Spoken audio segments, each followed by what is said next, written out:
Hello and welcome to episode 246 of the Talking Wednesday podcast. Very likely the last episode before 2026.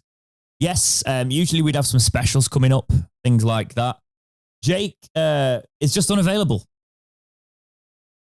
Just unavailable. So all the plans that we had for Christmas.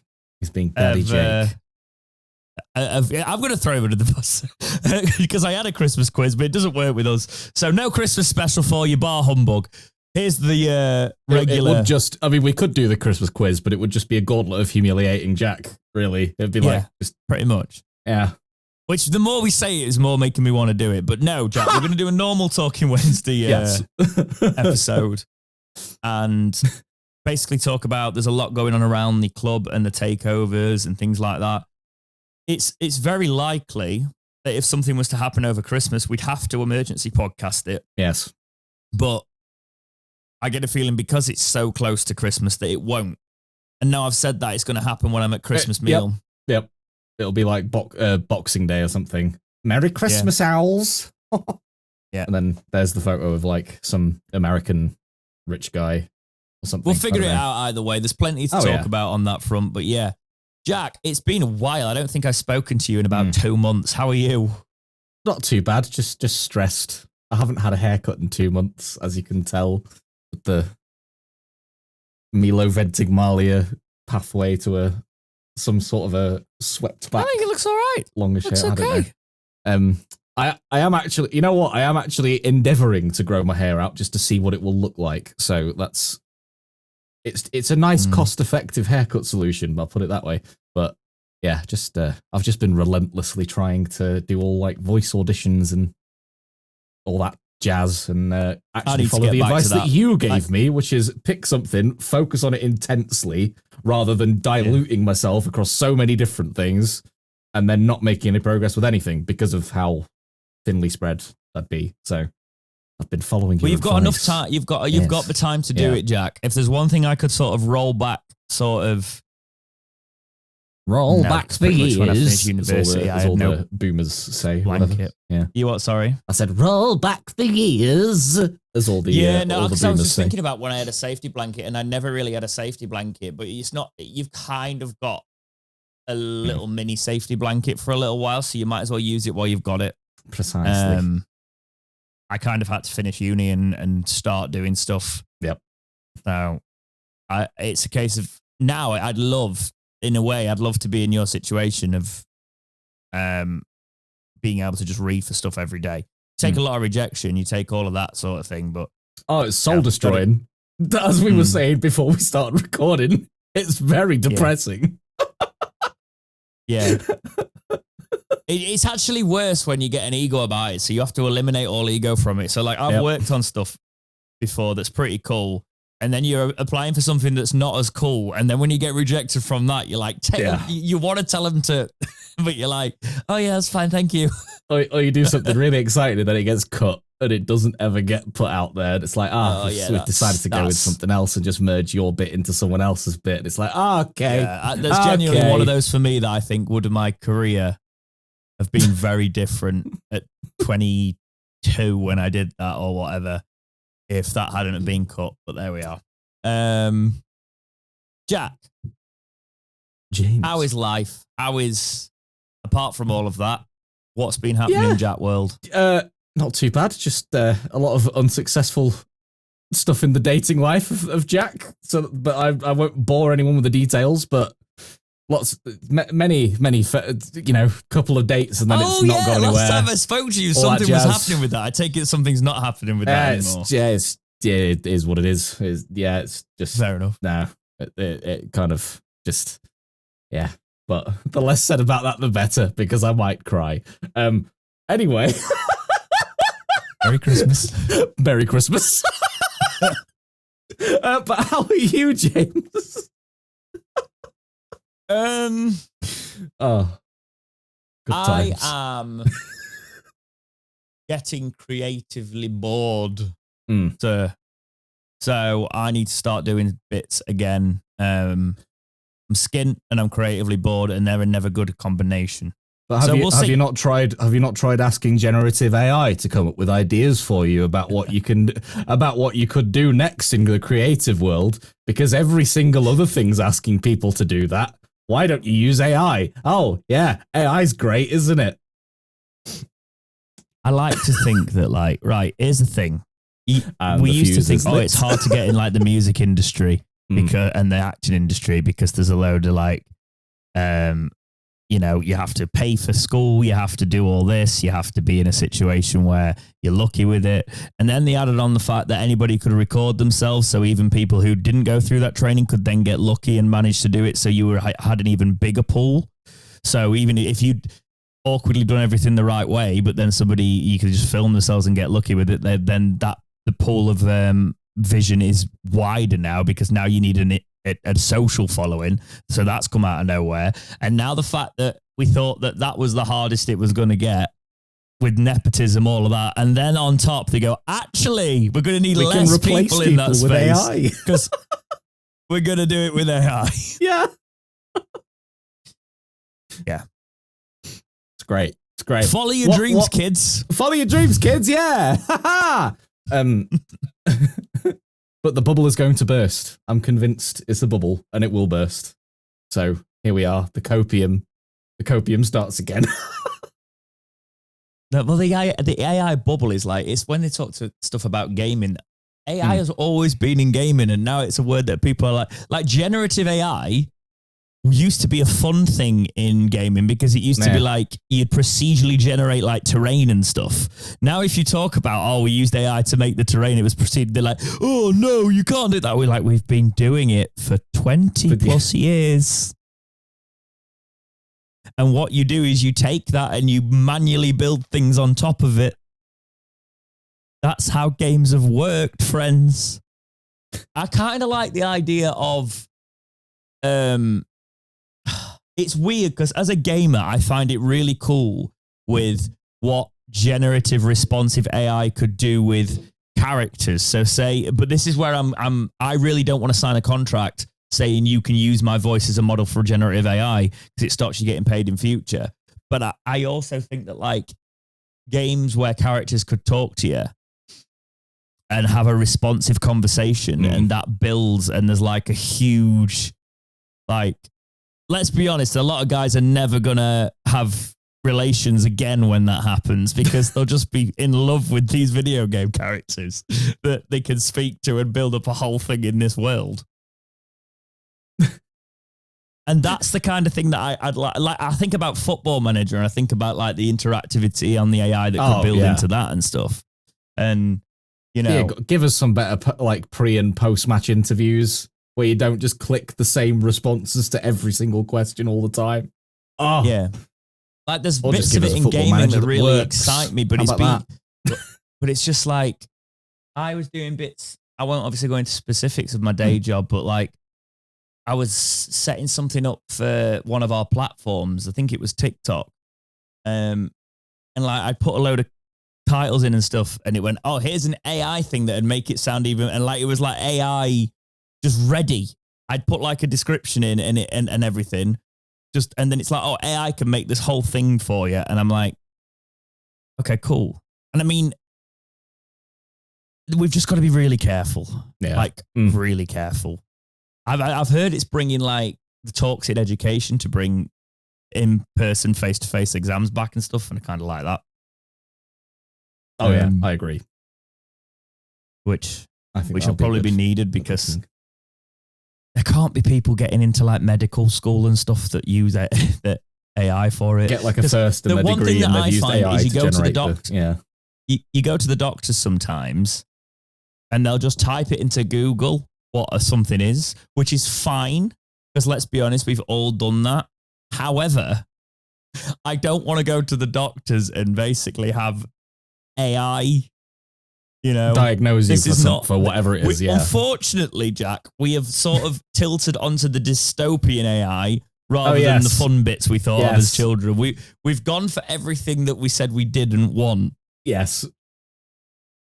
We've entered the world of Tom Cruise's Oblivion, if you've ever seen that film. That's a very, very niche film, but if you've ever seen that one, even though it's an alien. But I've got no money at the minute, but I'm genuinely considering like buying a machine because of RAM situations, that machines that are already here, because like apparently flagships next year are going to like start at 8 gig again rather than 16 because RAM's got so expensive because they're just powerhousing and using like RAM farms for AI, and it's bad.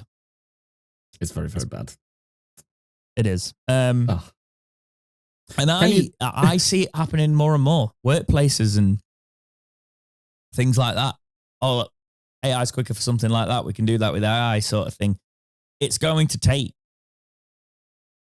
people sort of putting their foot down with it. And I'll be honest, if I was a content creator now, it'd be really difficult. Like, well, I am a content creator, but I know how much like somebody with my sort of training to use AI to generate me some stuff and I can whack stuff on top of. It's very tempting.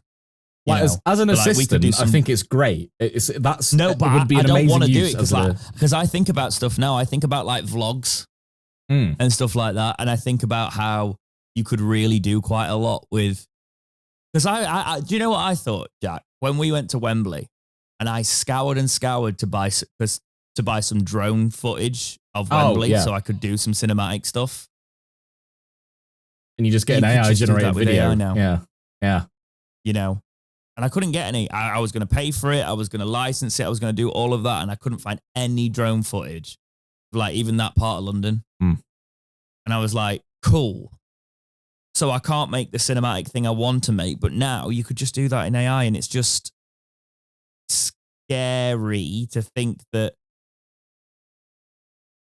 there's just going to be so much of that. Yeah. You know.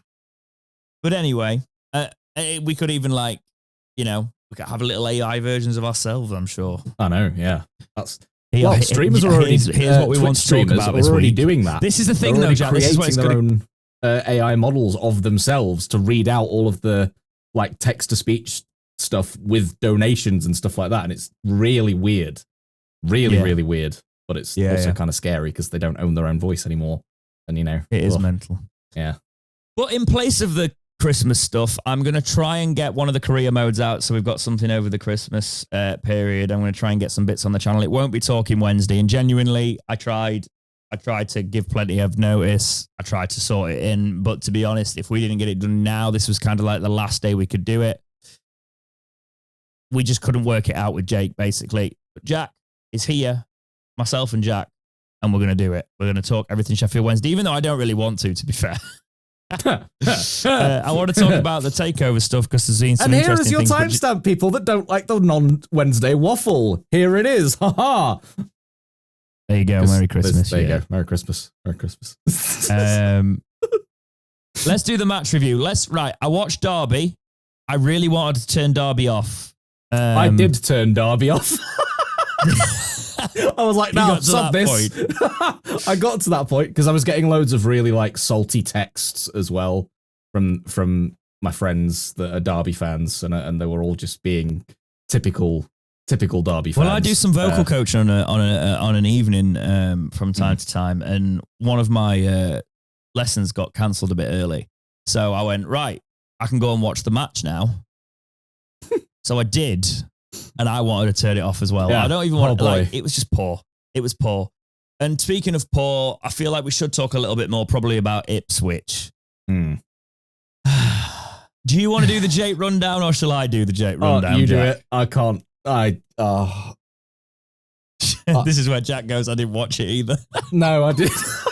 I made myself busy because I was like, it's Ipswich, they've just come down from the Prem. They arguably are up there with Coventry. I was like, what is the point? I know that's such armchair fan of me, right? But I can't do it. You weren't meant to be on. Well, you were meant to be on today, but it was meant to be a different thing, so it's fine.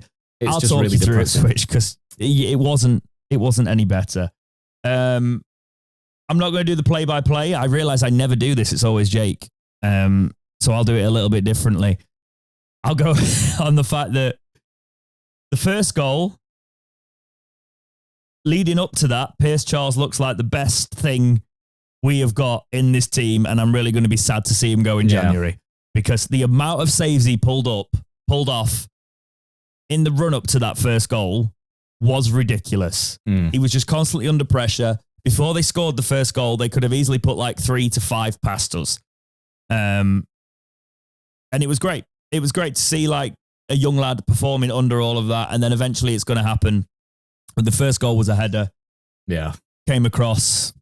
It ended up a little bit of a mess in the box. But it was a good rising header, and Pierce Charles completely like, there's no way he's going to get to that. So you go, fine, 1-0. Second one was a little bit of a break. I didn't really, I wasn't really impressed with our tracking back on that one. You saw it coming there. Pierce Charles kind of falls a little bit under him. Potentially, you probably think he could get a bit more of a hand to that, but it's one of those counter attacks where you're always going to struggle. And then obviously we go to the second half. We'll talk about us getting one back. Liam Cooper got his first Wednesday goal, and it was just one of those great finish, to be fair. He just takes centre half, wasn't it? Yeah, takes a whack and it rolls all the way across, and there's nobody stopping it into the bottom right. So good for him to get a goal. I didn't expect anything out of this, but I'll be honest, the third goal, it made me go, Otegbayo, mate. Oh no. Yeah.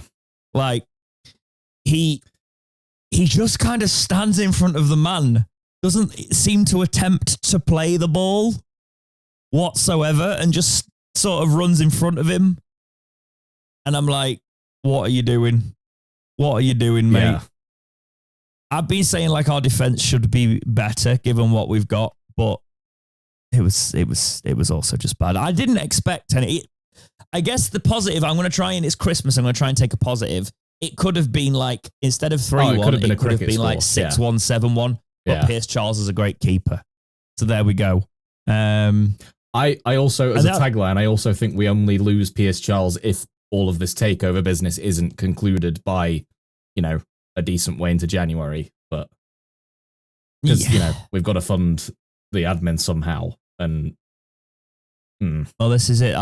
And it's looking like it could drag on. So yeah, we'll see what happens. It's also why games aren't played on paper, because you think, Wednesday had 11 shots. Ipswich had 18. They only had a few more, but 8 of theirs were on target. 2 of ours were 62% possession for Ipswich. They outclassed us. And I can say this now, Jake's not here. When do you start questioning the manager, Jack? Well, I mean, I personally think that he just it's very clear that there's not really any other option. We don't have any sort of depth for literally anything. And then the people that are on the bench are pretty much under 21 players. And yeah, but then he makes the substitutions so late as well, Jack. Yeah. Like, I think clearly people are flagging on that pitch. Yeah.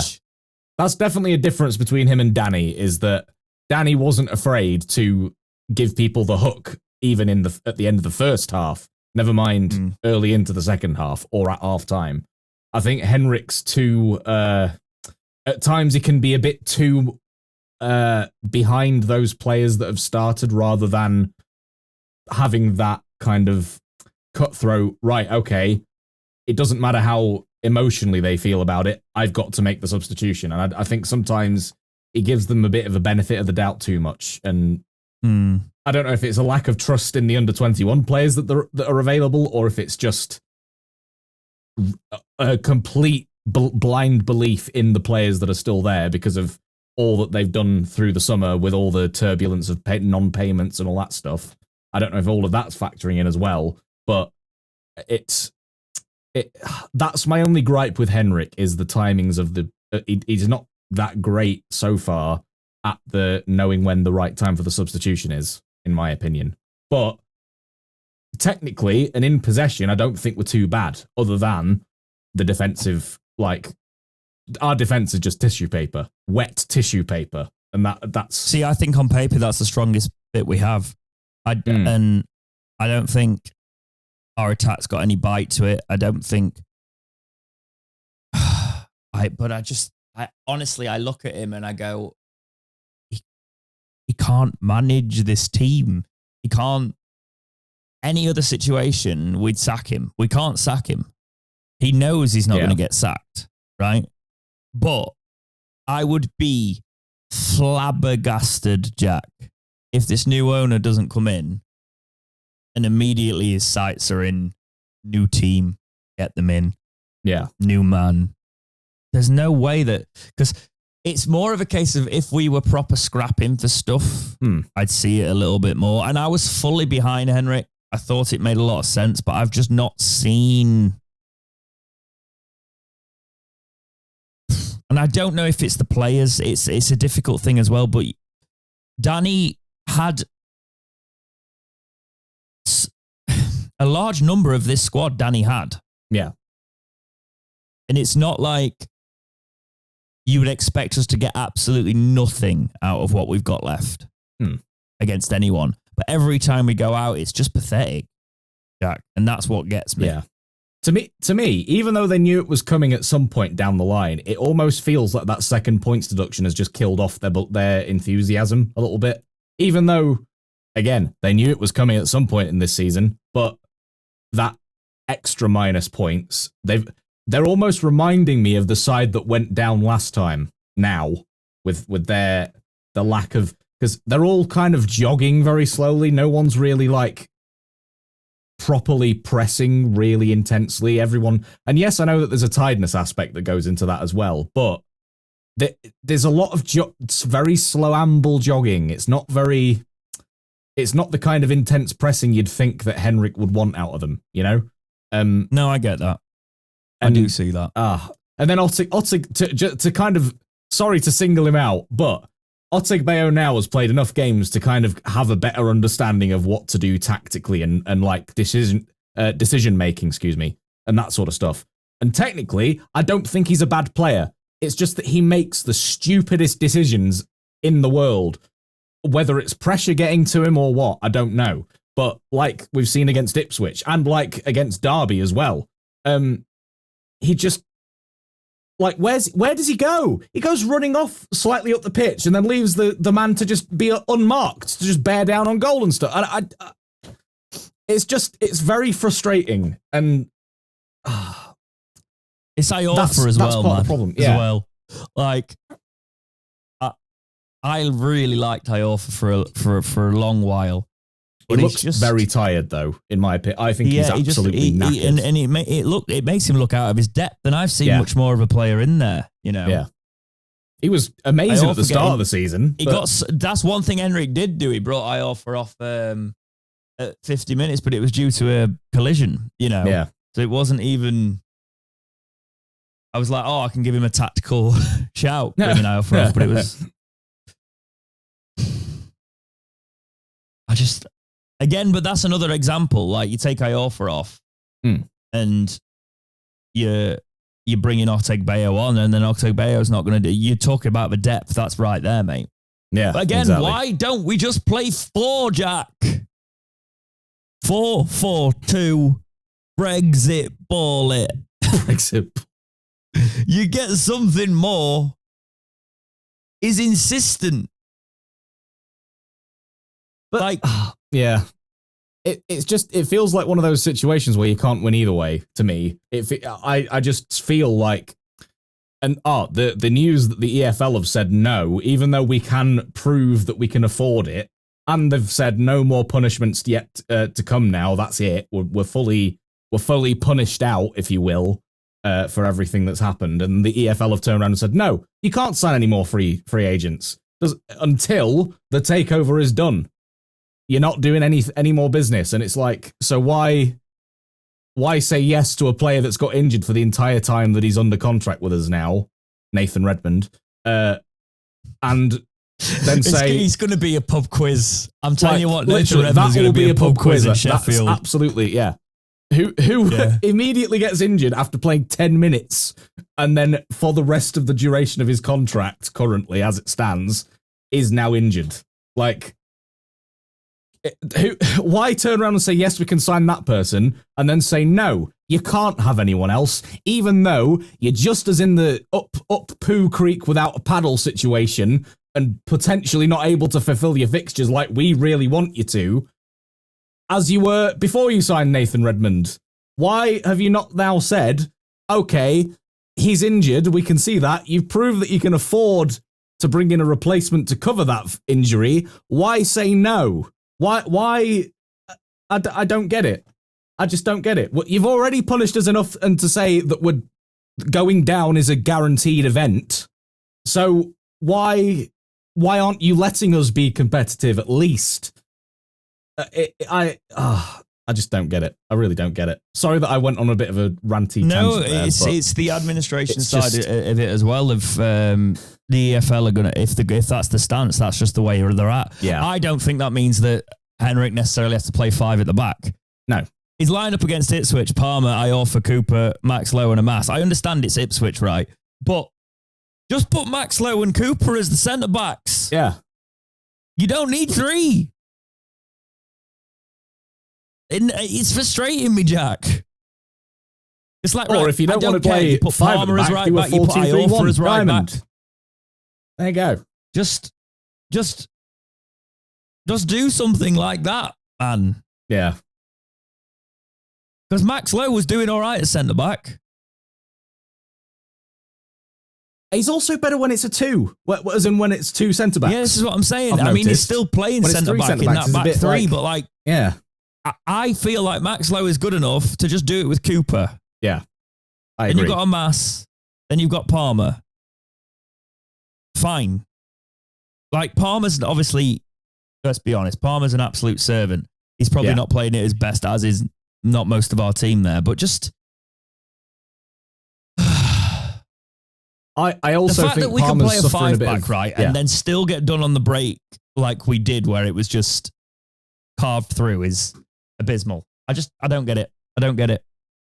Because sorry, go on. No, go on, Karen. No, that's the thing, by the way. I'm not talking over Jack. Oh, yeah. Jack's not talking over me. It's a ping thing. It's an internet thing. It is a ping thing. Jack. And I think Palmer's suffering a little bit of fatigue from playing most weeks in Danny's, Danny in the Cisco to Danny season, playing most weeks and doing very well and being an absolute unit and a tank and being like one of the best performing players in that side that year.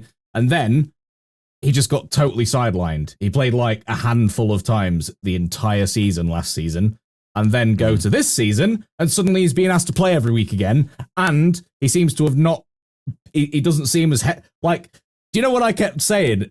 Palmer looks really ripped and he looks great and he looks like an absolute unit and a tank and a absolute force of nature for us.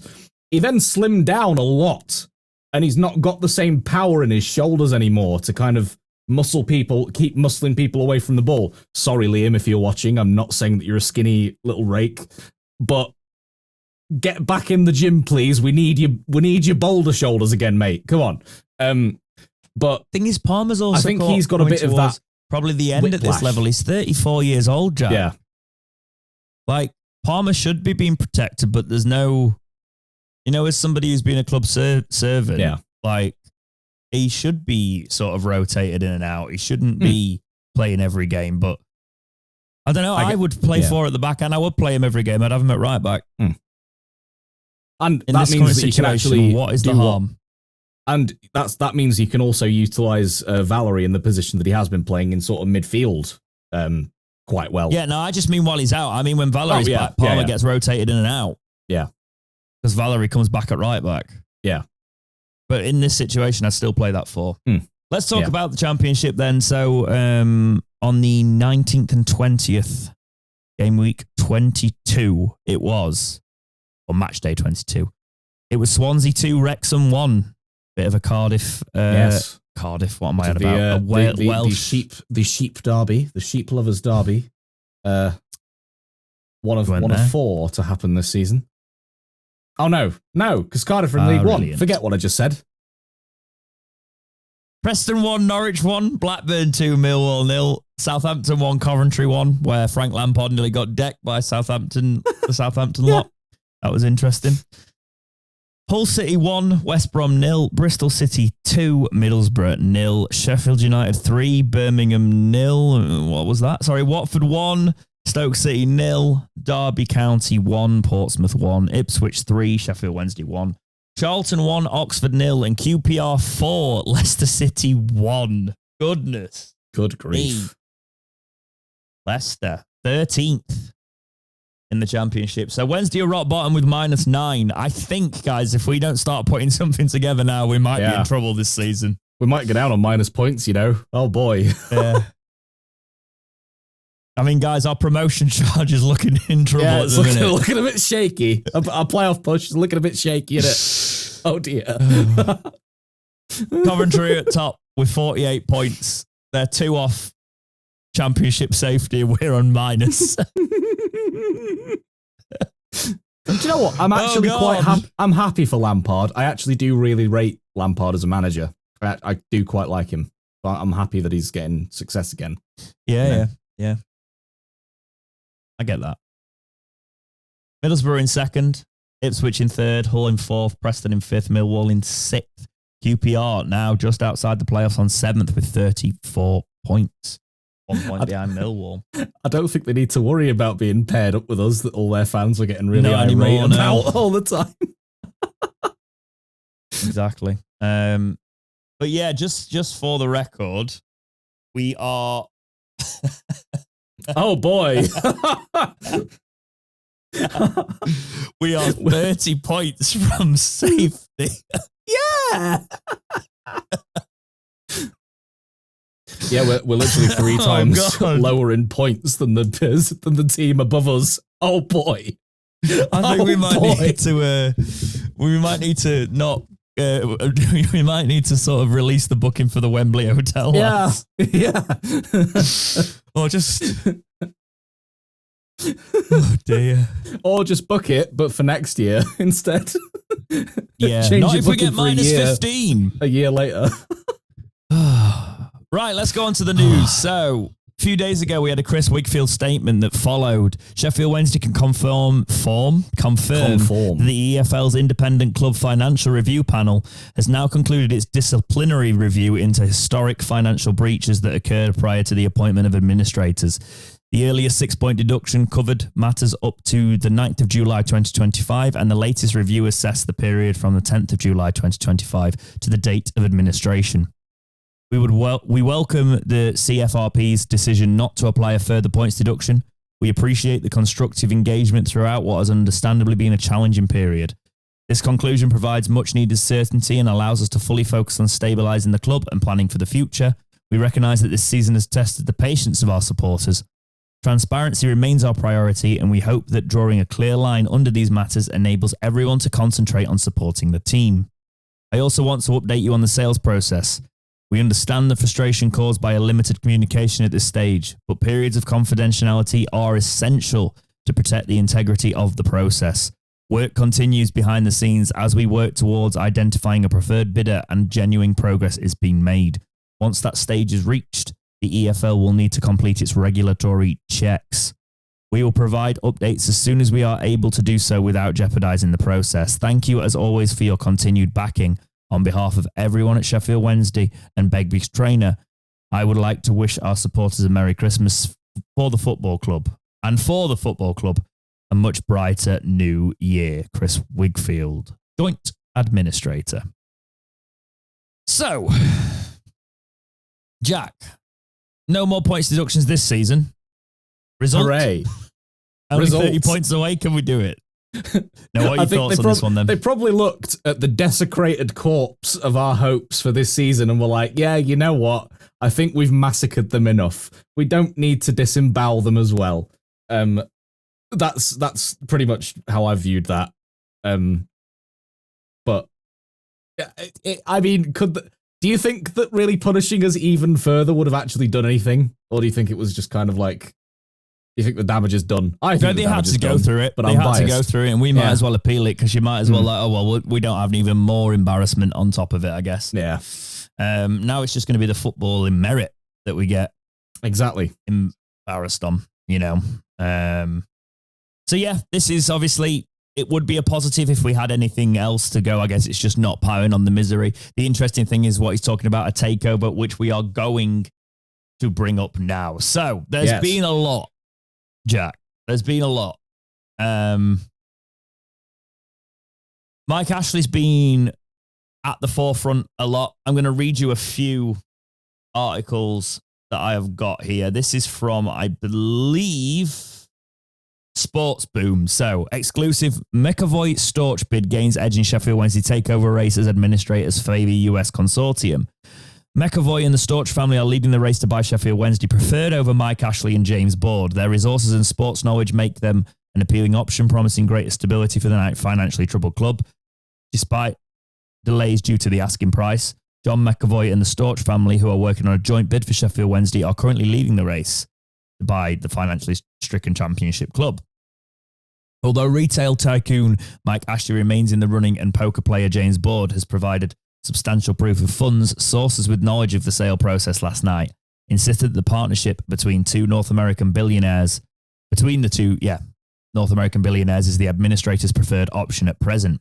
Board, who intriguingly advised the group, which 12 months ago purchased the Owls' bitter enemy Sheffield United, had believed to have jumped to the front of the queue after demonstrating he has access to money required to force through a deal. Crucially, though, the checks and balances required to pass the English Football League's fit and proper persons check have not yet been performed, meaning McAvoy and the Storks are still confident of seizing control of a team which is destined for relegation after being hit with 2 sets of point deductions. Initially, they approached Chris Wigfield, one of those tasks with selling Wednesday, after guiding them out of administration with rival offers before deciding to roll them into one. So the two came together.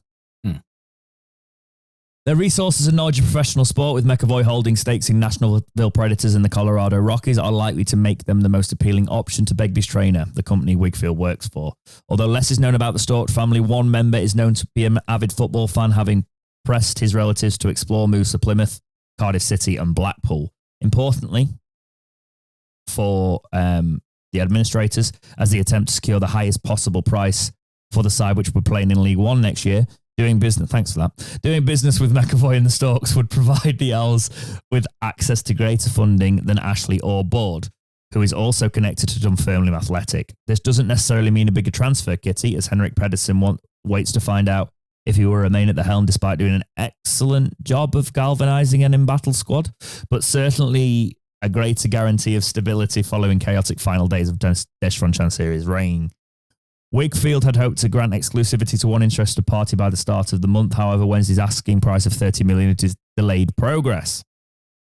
Right. So the Star then I'm going to carry straight on because the Star said, here's where the state of play is. So Sheffield Wednesday takeover process to reach crucial stage with final bids expected. Full state of play. I'm not going to read the full state of play. I'll read you out parts of it. So Sheffield Wednesday, we know when we were placed in administration. We don't need that. After weeks of marketing, negotiation and due diligence, the Star is of understanding that a full complement of final offers is expected to have been submitted by Wednesday evening, meaning administrators will have a firm indication of the direction of which bidding party will be granted preferred bidder status to take into an EFL vetting process. Though after formal bids are lodged, there may be a short further negotiation process should the two highest bids arrive at a similar level. Alongside reports from BBC Sheffield and national media, the Star has shared the understanding that 3 bidding parties remain actively involved at this stage of proceedings as things stand. They are Mike Ashley and the McAvoy and Storch family, and a bid led by former poker player James Board. Sometime recruitment. They're talking about his links to United again. Yeah. The 3 remaining parties are understood to have undertaking a detailed due diligence mission that, among other factors, has contributed to the delay beyond the initial December 5th target date for a preferred bidder to be named. I can't speak. These processes are believed to include you can tell I've not read out articles for a while. Yeah. These processes have believed to have included a major financial commitment with up to 7 figures spent on professional fees by each of the remaining bidding teams. The Star has reason to believe one of the parties engaged in an independent surveying firm to spend 2 days undertaking a full structural survey of the ground and its surroundings last week. Indicative offers lodged to the administrators are subject to contract and therefore not legally bound, though the Star is told that ongoing discussions and negotiations around the due diligence process. So many. I hate saying due diligence, man. It throws me every time. So much legal babble, isn't it? Oh, yeah. Have given administrators indications that the £30 million threshold will be retained from the bid stage to the final offer stage. Though nothing is certain until final bids are confirmed, should the highest final offer not reach that number, it is believed that the lapsed parties will be able to rejoin the race. As widely reported, it is understood that a bid led by Mike Ashley is sat below the 30 million threshold, though it is believed that number is higher than the 20 million earlier reported. The two other bids are understood to have launched indicative offers of above 30 million. Though should those bids fall away, the retail billionaire would be in pole position to take Wednesday ownership.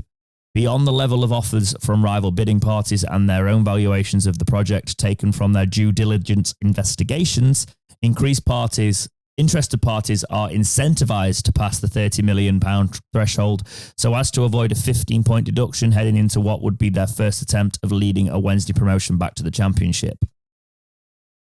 They want it all wrapped. They talk about wanting it all wrapped before Christmas. So, again, we've heard quite a lot of this before, Jack, but it's getting to a stage now where people have also said, and it's not really been officially sort of reported, that actually those two bids aren't going to happen because of the due diligence or whatever, and Mike Ashley's going to take it for under 30 million. Where are you sitting with all of this? Well, I'm weirdly still in the camp of I'm firmly on the side of whatever names we keep hearing everywhere and anywhere and everywhere. I don't think it's going to be them because they've all signed NDAs, and to then have their names constantly thrown around in the media after having signed NDAs, it totally jeopardizes the bid that they've put in for the club. So it does, Jack, but I think there's enough spotlight on this for it to be legitimate as well. And I will put that in there, but I understand what you're saying. And my other thought is, I potentially think that a lot of the bidders might not necessarily care about having minus 15 next season, because think about it from the point of view of people that are rich enough to now buy a football club in the current market. They have to be rich enough to literally not care about how much money they spend. Like 30 million or less than that, well, even less than that, better. But 30 million is nothing to them. That's like pocket change to these people. And so they, knowing that the club will be in League One, where they will be financially competing realistically, if they are as wealthy as it takes to take over a club at this amount of money, with what? They'd be competing with what? Like five other teams, 6 other teams in that division? So maybe they're not so bothered about not meeting that £30 million mark, and then getting the 15 points deduction next season anyway, because they know that they'll have a whole stack of money to be able to get the quality in to actually just overturn that minus 15 very, very quickly. Does that make sense? Like, so, and they also might have that because they've got so much money and don't necessarily care about that factor. They also will maybe even be taking that Simon Jordan approach of, I don't want to reward Dave Fonchansiri with 25p on the pound for the total state that he's left this business in, and so pay under that threshold. Because the way that people have talked about it, it almost seems like, yes, Dave Fonchansiri is a creditor that is owed money, but it's not one of the creditors that is legally bound by the court of you must pay these people back. Do you know what I mean? Like that, he doesn't seem, from the way previous people that have pulled out the race and whatever, and I may be reading too much into it, but the tone that maybe Chris Wigfield's offered and the other administrators have offered as well, it seems like he's not necessarily potentially could be a creditor that might be high on the priority list. It's like if he gets missed off. I think one thing that Simon Jordan, when listening to him, was saying that, you know, there's no guarantee that the 15-point deduction would come next season. It could come this season and things like that as well. Yeah. Which is if it is the case.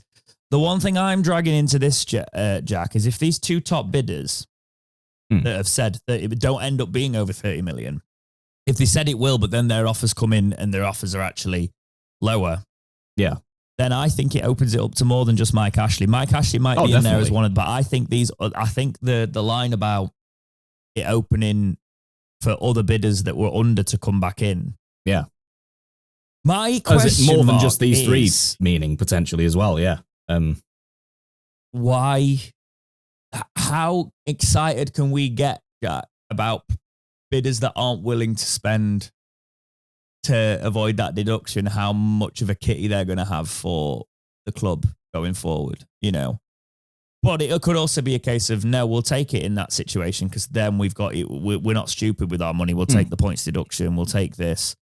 And then we'll pump money into it over like a 5-10 year project, which could be, which let's be honest, could be the way with this. But it's just getting messy, you know? But as many have said, sorry, no, gone. No, yeah, you carry on. But as many have said, including the administrators as well, and many financial experts, Kieran Maguire particularly, many times has said, what actually is it about Sheffield Wednesday that values it at this sort of a price when they don't have a training ground that they own? It's rented off the Sheffield City Council, and it's not even as it is. It's basically just the very basic academy level training facility now compared to what is probably expected in the modern game. The stadium is falling apart and is actually a separate entity to the club itself anyway. The club basically doesn't have any player assets left. So what actually is there that values it at even 30 million? Like it's so I think the fact that all of that I've just said packaged into this deal, the 30 million pounds is actually too much for what all of that is worth, and that's what I think has put a lot of people off. If, as the Stars said, oh yeah, Wednesday aren't worth 30 million, but again, it's the creditors, Jack. Yeah, it is the so it's the debt. The debt is the reason that the value is that high, and that's what I think has put people off potentially. So even if they're not willing to spend 30 million quid, it doesn't mean they don't have it. It's just like, well, why am I paying 30 million quid for some other business owner's incompetence to then have to spend like 7 times that to actually get it up to scratch? And I think that's what potentially I don't want is the likes of, you know, method and stuff bloody coming back in. Yeah. If it lowers to this, if we are going to go under that, we might as well have Mike Ashley. Do you know what I mean? Yeah. Like, I want someone who's at least done it and will put the money in and run us like a business. I don't want somebody who, well, I just don't want the method thing. I don't think that. I don't think, from what I've gathered with that, there was a lot of self-interest going off with that whole thing anyway.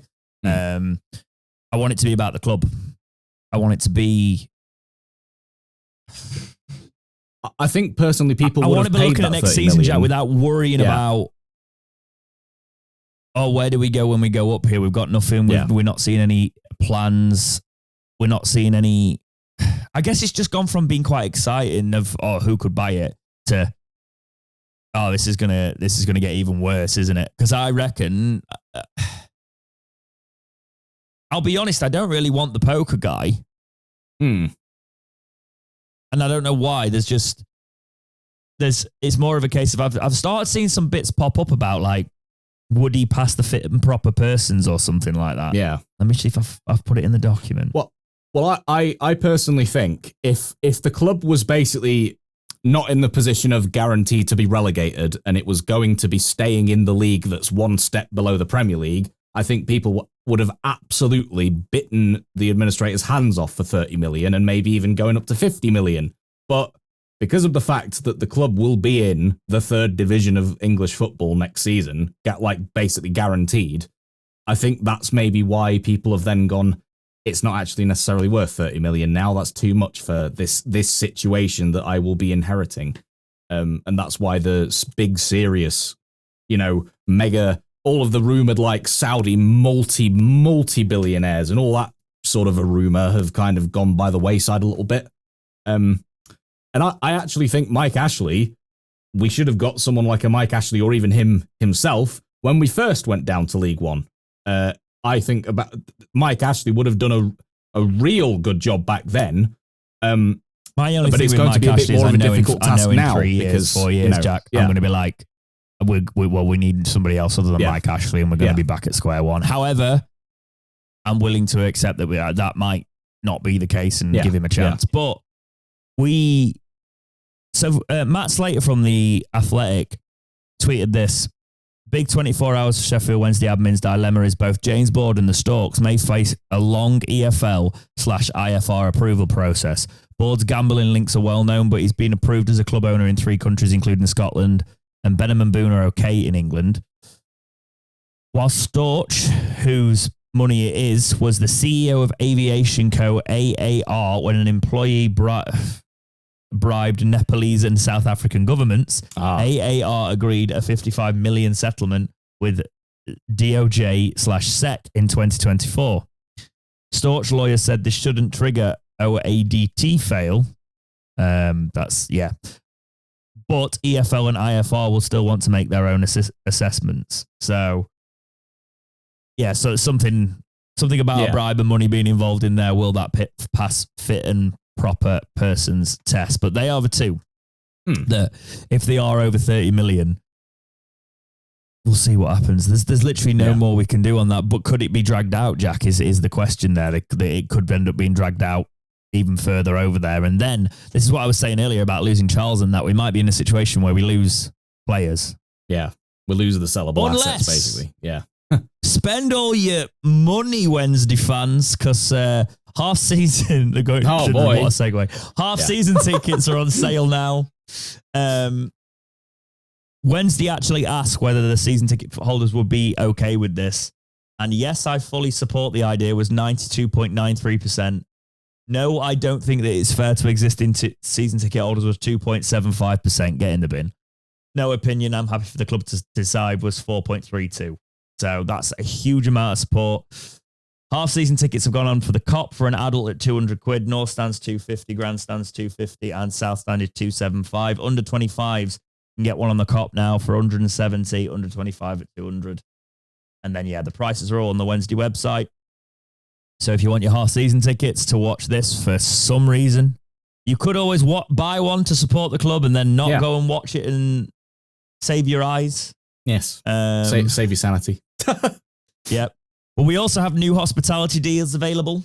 So Wednesday now, if you want to watch it in style, our misery, Wednesday have executive boxes and match sponsorship packages for £2,000 a game for 10 guests. Oh my! You know what? I'd forgotten what match sponsorship even was, because Chansiri, for some reason, never wanted to do that. He just wanted to milk all the fan base for individual tickets. So an executive box is £2,000 plus VAT. A match sponsorships is £3,000 plus VAT, and that's 10 guests. So the executive boxes are included in that with a 2-course meal.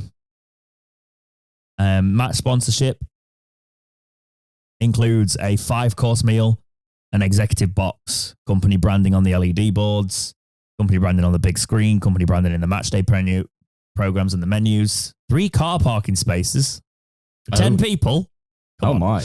Dressing room tour and pitchside photograph, £200 bar tab, gifts for every guest, opportunities for 3 guests to present the match ball on the pitch. Guests involved in the man of the match selection, signed shirt/ball presented to you by man of the match. All packages can now be booked online. So, if you want to put money into the club and you've got money, I've got no money at the minute. Avenues. Go do it. Yeah, no, there needs to be. There needs to be, Jack. Wednesday needs to do this for a while. But what I will do, Jack, is before we wrap everything up before Christmas, we'll talk about what's coming up over the Christmas and the New Year's. So probably before I see you next, having said this, they're going to do it in the next 48 hours. I've got a feeling. Imagine if it's like Evening Owls fans or Happy Christmas Eve Owls fans, ... and it's... Yeah, something's going to happen. Yeah. But Wednesday are going to play Hull. We're going to play Blackburn. We're going to play Preston. And we're going to play QPR. How many points, Jack, out of those 4 fixtures? Well, maybe 1. I'd say 1 with Hull. I'd say maybe 1 if we're really lucky. Maybe 1 with Hull. I bet you. That's like, it's like I didn't even bother getting all the stats or doing the breakdowns that we usually do for them, because let's be honest. And I'm calling it now as well. Michael Smith is going to score a brace against us playing for Preston. Yeah, I bet you. Oh. And Paul Valentin will be like man of the match as well or something. Oh my God. Maybe we could sponsor it and then have the... No, that's a way. Match represented by Paul. Yeah. But no, it's just... It's rough. It's rough, friends. But we are... what I'm going to tell you is, usually I try and have something out on Christmas Day, or Christmas Eve, so those who don't have anything to do over Christmas aren't just alone, bored and devoid of content, because I hate that as well. Yeah. So sorry we're not having a Talking Wednesday Christmas special there. However, I will try and do something between now and New Year in regards to the career mode, something. Even if I just hit live one night and we sit, we hang, we play Football Manager. Yeah, because I've sorted out the studio today, actually. It's not fully done, but all the packing boxes are now out of it. So that's good. Still need to soundproof it properly, but there's a rug down, which means the sound's a little bit better. It does sound a lot better than your old place already, by the way. Yeah. Over your mobile phone communication, so we can talk to each other and record at the same time. Oh, right. Yeah. It's so much better in that regard, yeah. But Jack. Yes. Let's finish it a different way this week. What are you doing over the Christmas and New Year? Anything nice? Well, my cousins that normally come up to my aunt's house, we all normally have like a big Christmas dinner. They're at their respective partners' families this Christmas, so it's just me and my aunt and uncle and my mum, and that's pretty much it for Christmas dinner. So it's going to be a very, very, very short, very dull affair on Christmas, I believe. Not that my aunt and uncle aren't dull or anything, but you know what I mean. You know what I mean. So it's a very uneventful Christmas day, but then my cousins will later be coming up a couple of days later, and we'll having the usual like fuddle and Christmas party games and all that jazz a couple of days later. So, sorry, where are you from? Bristol? You doing what with your cousins? Fuddle? Yeah, we just cook a load of random food and just like what's fuddle? A fuddle. It's like a buffet thing. Fuddle. Is it? I thought it was called a fuddle. I don't know. Am I just not posh enough? I don't know. I didn't realize it was like... Holy crap, hang on. Have I just said like some term that's a horrific Urban Dictionary term? No, I thought you were right for a second. You're not. Oh. So a fuddle... I mean, it's what my mum and aunt call it, but... So a fuddle as a noun is a state of confusion or intoxication. Oh, I mean, my cousins do get kind of drunk, so that's probably that as tracks. A verb, it's to confuse or stupefy someone, especially with alcohol. Oh well, there we go. Yeah, I do feel kind of brain dead sometimes. So it's not like a buffet. So. Oh well, there we go.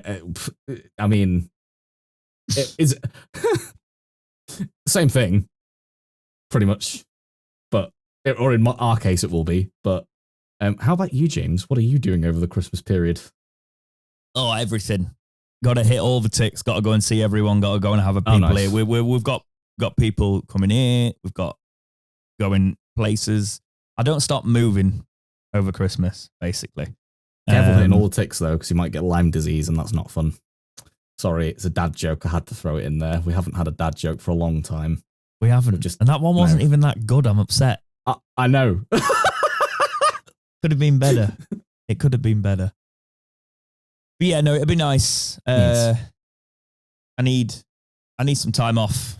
So I'm going to have some time off. I'm going to drink some wine. I'm going to think about things, as we always do over that reflective time. Probably make some wild plans about how I'm going to change my life over the next year. Because I genuinely do that, but I don't start it. I don't do like, I'm going to go to the gym in January. I go, right.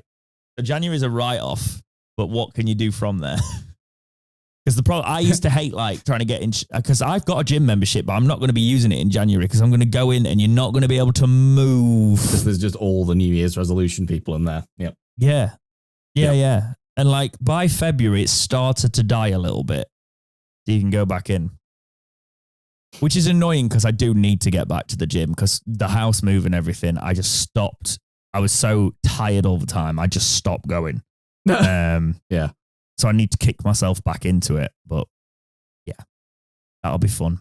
all the New Year's resolutions and things. Yes. And then, I'll got my best friend round for a few days, sort of between Christmas and New Year, all the New Year stuff. We usually do that every year now, so it'll be nice. Very nice. Very And all nice. of you listening and watching and whatever else at home, put all of your Christmas plans into the comments and do so in great detail, because the longer comments actually really help the algorithm now, apparently. Yeah. So not that we don't give a crap essays, what you're doing over go Christmas. Full waffle.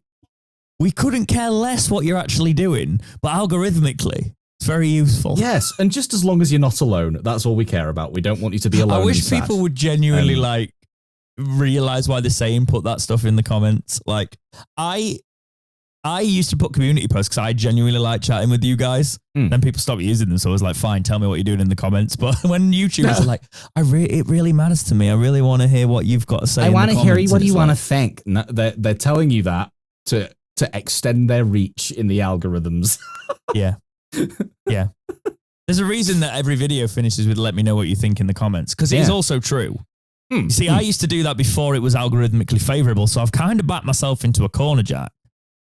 Because whenever I do a Wednesday video, I do say, "let me know what you think" in the comments, and that's because I genuinely want a conversation in the comments. Because I've just sort of spurred off my thoughts on something. Because usually I do a video when the new manager's in or something. Yeah, and I do want to know what people think. So I guess it can be double. I guess they've kind of, by making it algorithmically pleasing, they've made liars out of us all. And it's also like Schrodinger's algorithm now. It's like, it can be both or neither. It can be either you wanting a conversation or you just trying to spur the algorithm on. It's Schrodinger's algorithm, for all you psychology fans out there who just went. But anyway, let us know what you think. Leonardo DiCaprio point. It's been it's been a quiet sort of end to the year. I thought we'd be ramping things up, but I ended up having a load of life change. It's been a very life-changing year. Just a limp to the finish line. Oh boy. So that's pretty much it. And we'll start again in the new year. It'll line up quite nicely actually for 250. I might even try and get somebody else on board next year. So if you think you are the next best thing, and I'm not talking about people in the know because we've had those come to us before. Yes. I mean, like somebody who can talk on camera, who thinks they could be decent for Talking Wednesday in this capacity. Let me know in the new year. That's not me replacing you, Jack. That's. I mean, listen. I'm being replaced by generative AI already. So why don't you train an AI model? That's a good shout. Do an AI model modeled on Chansiri to come and be on the podcast. I forgot the story where Chansiri said the truth will come out eventually. I was like, what truth, man? Do you know what would be interesting, just to finish off here? If Chansiri turned around and actually, the one thing he could do, which would garner in the tiniest amount of respect, is if he actually wrote off some of what we owed him for the 25p and the pound thing, so we didn't get done with the points deduction. I don't think he's going to do that. That'll be the big tell, but he's not going to do that. Because Wednesday fans, by showing all the support to the administrators and all the rest of it like we have done, I think that would have really made him angry sort of, why didn't you do this for me sort of perspective. Because we didn't like you. You screwed all of us over, Mr. Chansiri. Yeah. Oh, but here we are. So at Christmas time. At Christmas time, we all come together, but we don't forgive one person. We all can come together in our hatred for one person that's put us into this mess. No, guys, seriously, take care of yourselves, whether you celebrate, you don't celebrate. If you don't celebrate, just celebrate. Like, there's I don't need a reason to drink. Probably, let's be honest. Like, I don't need any more reasons to drink. However, I don't have any less. Yeah. So have a lovely week. Let us know. Let us know what you think on the takeover situation, actually, because it will help me formulate video ideas for the new year, and that's not just comment scraping. I say this, I'm going to press upload on this, and we'll have to come back for an emergency podcast at this rate with the way news goes. But take care, guys, and we will see you in the next episode of Talking Wednesday. Ho, ho, ho.